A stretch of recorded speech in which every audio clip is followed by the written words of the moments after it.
Hello there, this is Kim Koska coming to talk to you a little bit about this module on acid-base chemistry, which includes topics of pH and neutralization reactions.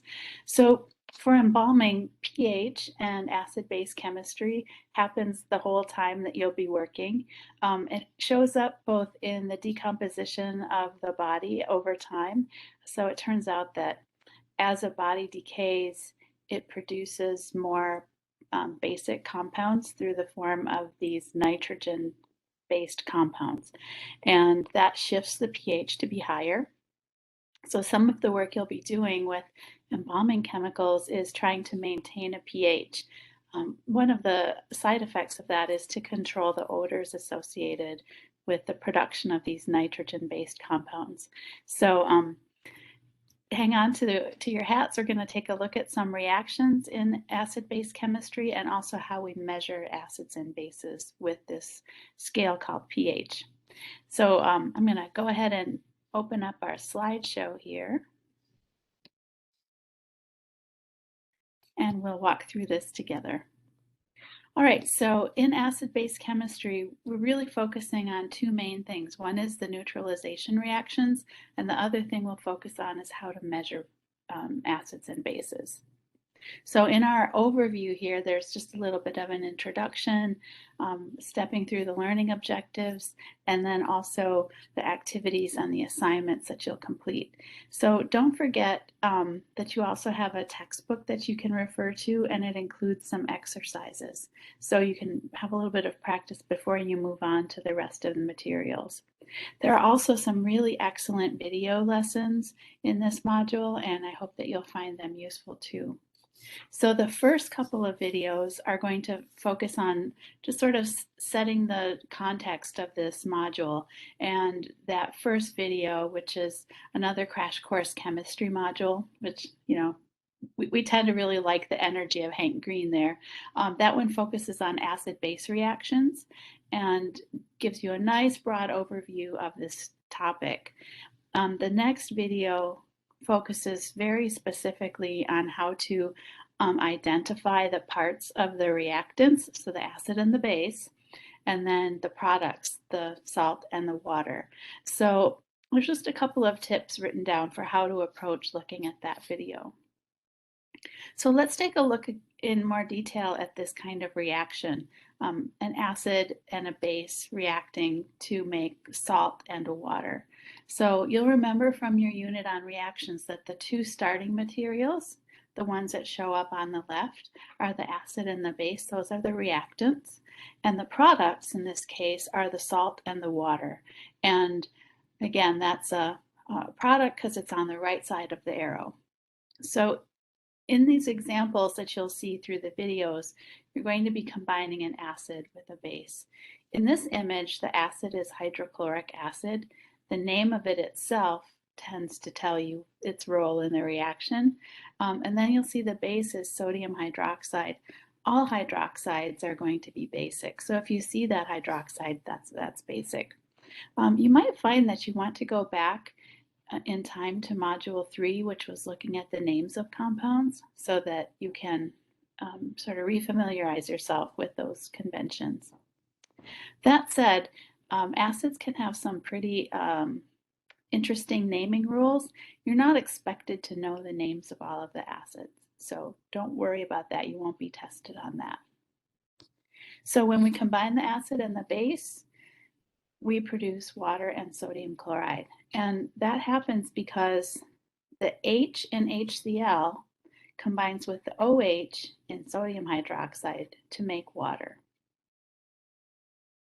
A couple of more examples here. So that first one written out as a chemical reaction equation. And then the next one we have yet a different acid, HBr, and a different base, potassium hydroxide. And those react to form potassium bromide, which is the salt, and then water. Again, the hydrogen from hydrobromic acid combines with the hydroxide from potassium hydroxide. So H plus OH makes H2O, water. And what's left behind is the potassium cation and the bromide anion, and those make the salt. So you'll have some examples to work through in the videos and in your textbook on neutralization reactions like this. Then we're going to switch over to how we measure acids and bases. And the way that we measure them is with a pH scale. And there's a really nice crash course video on the pH scale, and also this other tool which is handy called POH. You don't need to use POH, but you'll find sometimes it's written, so just be aware that it's available to you and you can use it if you like. Then the last video has a focus on buffers. So when you're working with embalming chemicals and embalming a corpse, you'll need to make sure that that material that you're using is buffered so that the pH remains about the same, which can help control odors for sure while you're working with the corpse. So what does the pH scale look like? There's this really great graphic, and it's actually linked in your course, so you can download this and have it handy. This graphic by Compound Interest shows both the pH scale, which is those sequence of colored dots on the left that start at 0 at the bottom and go up to 14 at the top. And then the next column talks about how much acid is present when we have that pH. And you'll see that those numbers are pretty small, right? 1 times 10 to the minus 6, 1 times 10 to the minus 12. So in a solution, there doesn't have to be a lot of H plus acid to be acidic. And then the next column is the flip side. It turns out that the concentration of acid times the concentration of base always gives us the same number. And you'll have an opportunity to look at that when you're looking at the videos. And then there's some everyday examples of acids and bases. So when you're looking at this chart, be aware that as the number decreases, the acidity increases. So it doesn't always seem very obvious to beginners to wonder why is 1 more acidic than 5?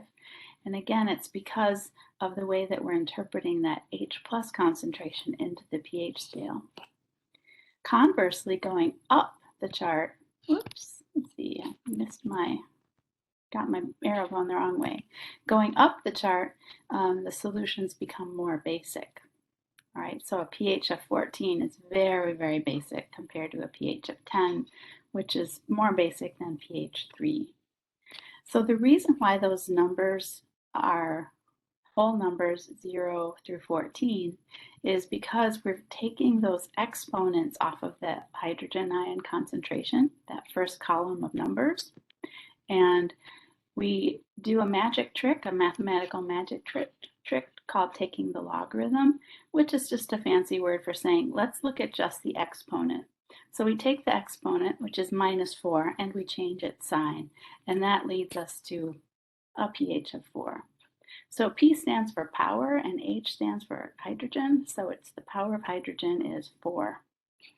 So for instance, if we look at our pH 14, in that case, the hydrogen concentration is minus 14. So let's do our logarithm magic again. We're going to take the number minus 14, that's the exponent. We're going to change the sign so it's positive, and we get 14. An interesting thing happens when the hydrogen concentration is 10 to the minus 7. It's 10 to the minus 7 for both hydrogen and hydroxide. And if we take the logarithm of either of those, we come up with 7, right? So that's where the pH scale comes from. It's dealing with these really tiny concentrations, which are not convenient to write or think about, and it just converts them into, let's just think about the size of that exponent. So once you've viewed those videos about pH and studied that handout on the pH scale, then go ahead and do some practice. There is a Quizlet available for us in the course, and the default is to show it facing with this card facing forward, acidic. That's not what we want. So you're going to need to switch the Quizlet. There's a little button down in the bottom. I just circled that in red. Click on that, and it's going to turn all of the cards around so that you're looking at the pH numbers. And in this case, the pH numbers are then going to let you choose if something is acidic, basic, or neutral. Again, so pH 6.8 is below pH 7, which is neutral. So it's acidic, only slightly acidic, but still acidic. All right, so there are 2 assignments that you'll work on, and you can learn more about the assignments when you get to the assignments, and there's a separate video that walks you through those. But just a reminder that there's a quiz, and you want to prepare for that. And then there's also a simulation where you're working with measuring pH for a variety of solutions. And that's got a rubric associated with it. So don't forget to check the rubric to make sure that your assignment is ready to go before you turn it in. So if you have any questions about what you'll be doing this week, please don't hesitate to ask, and we'll be happy to answer your questions either in, oh, hang on a second, turn my video back on, either in discussion or in the inbox. And we also have office hours, so really, really happy to have you come and work with us there. We really don't want you to struggle alone. We want you to ask questions when you have them, so please do that. Good luck with our module on acids and bases and pH, and I'll see you in the inbox.